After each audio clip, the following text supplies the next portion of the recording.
এখানে আলমন্ড লইছি আর মিষ্টি কুমড়োর বীজ লইছি আর বাদাম লইছি, আপনারা কাছে যেটা যেটা থাকবো এটা এটা লইবা। এখন এটা কম করে কাটিলিম, ওইটা ওরকম করে কাটি লিছি। এটা আর মিষ্টি কুমড়োর বীজটা কাটিতাম না।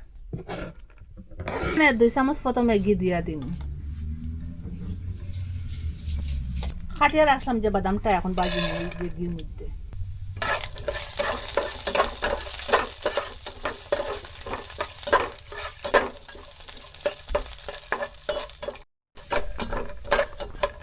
বাদামটা ওরকম বাজার পরে উঠাইলিম। এটা একটা চা আছে, একটা গন্ধ আছে, এটা গন্ধটা যাইব এরকম বাজিলে। সেম প্যানের মধ্যে এখানে আটা দিয়ে দিলাম। এই বাটি দিয়ে মাফ করিয়া 2 বাটি আটা দিয়ে দিলাম। 2 বাটি দিলাম। যেটা দিয়ে মাফিবা ওটা দিয়ে মাফিবা, মাফটা ঠিকঠাক রাখবা। এখন আটা আমি খুব ভালোভাবে ভাজিম। এটার একটা গন্ধ থাকবো, কাঁচা কাঁচা, এটা যাইব বাজার পরে। আর খুব সুন্দর একটা ফ্রেন্ড হইব।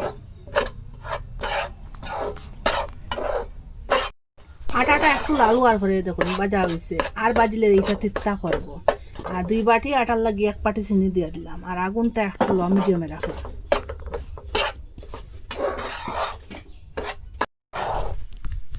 চিনিটা ওরকম মিশানোর পরে এখানে আরো 1 বাটি ঘি দিয়ে দিলাম।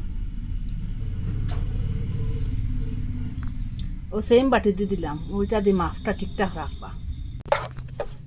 যেটা দিয়া মাপিবা ওটা দিয়া ঠিকঠাক মাপটা ঠিক রাখবা।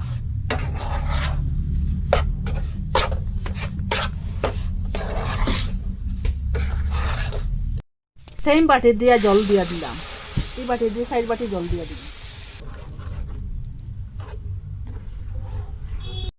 এখানে ফুড কালার দিয়া দিলাম। আপনারা যেটা পছন্দ হইব এটা দিয়া দিবা।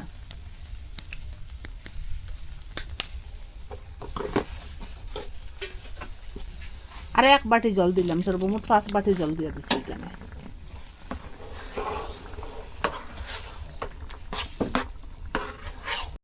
এখানে আরো 2 চামচ ঘি দিয়ে দিলাম। আগে 1 বাটি দিছিলাম, এখন আর 2 চামচ দিলাম।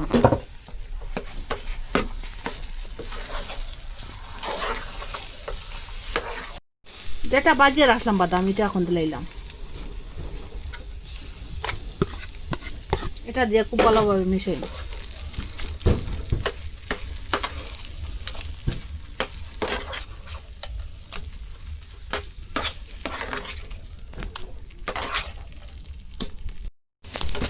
এটা হয়ে গেছে, মানে গ্যাসটা অফ করে দিলে।